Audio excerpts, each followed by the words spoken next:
grew up in Potomac Gardens. I found Little Lights through my brother. He was originally because I was younger. It's not safe for the kids to be outside because of drug transactions, the violence, people who don't really care about children that are 2 feet from them. There's no one there to protect, look out for them, to watch their back. Most of the addicts out there, they will get high on the playground. It makes me angry that our kids are being exposed to it. There's a lot of organizations that are in Potomac Gardens who are there to help, but they don't have a presence like Little Lights has. They're more concerned about the people. How are they doing? How are they getting by? Like the employees at Little Lights will ask about people's days, not just, they don't see it as a job. You know, Little Lights is a ministry in Washington, D.C. that's focused on 2 public housing communities, Potomac Gardens and Hopkins Public Housing. The average income of those 2 communities is about $9,000 per year. But our heart, is definitely for kids and wanting to provide for kids in underserved communities. Personally, I met Cierra when she was probably 4 years old, and I remember her just coming out to programs, and we used to read together, and I got to know her family, and she was always just a joy to be around, and she grew up, in our program, and went to high school, and made it to a college, George Mason, and eventually graduated from there. Because she grew up in that neighborhood, she really understands what the kids have to face.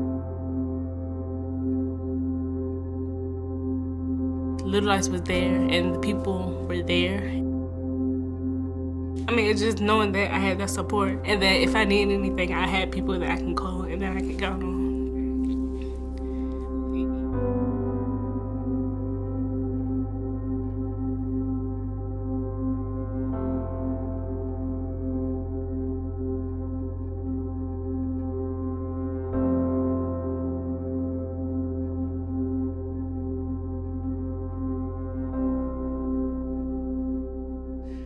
It'll be very exciting to see the first day when kids actually come into the space and they're received warmly and they see all the equipment and all the computers that they can use, be able to do homework right in their own building and have internet access, to have these caring adults welcome them every day after school, and to see a whole new group of kids being able to experience Little Lights and experience God's love at Little Lights, and to see people from the community and even adults from the community see this as a place of hope.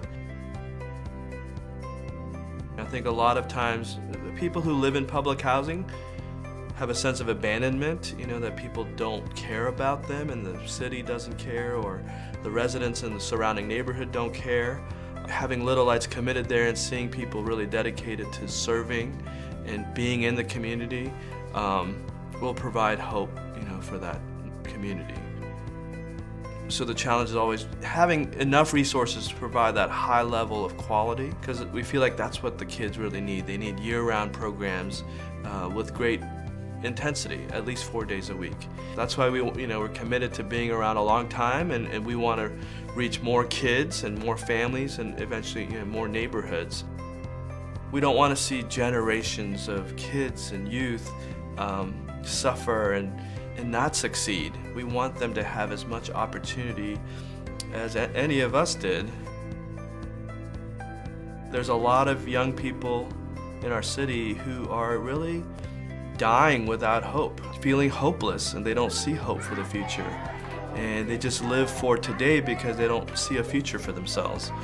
And we want to communicate the message to as many kids that God does have a future for you. There are people who care, and there's certainly a God who cares. I have a chance to be somebody, and they're giving me the tools to be that person. I think they want to do that before 10:30, allowing those families to see that we want to help you and we want to give you all the support and resources that we have to offer.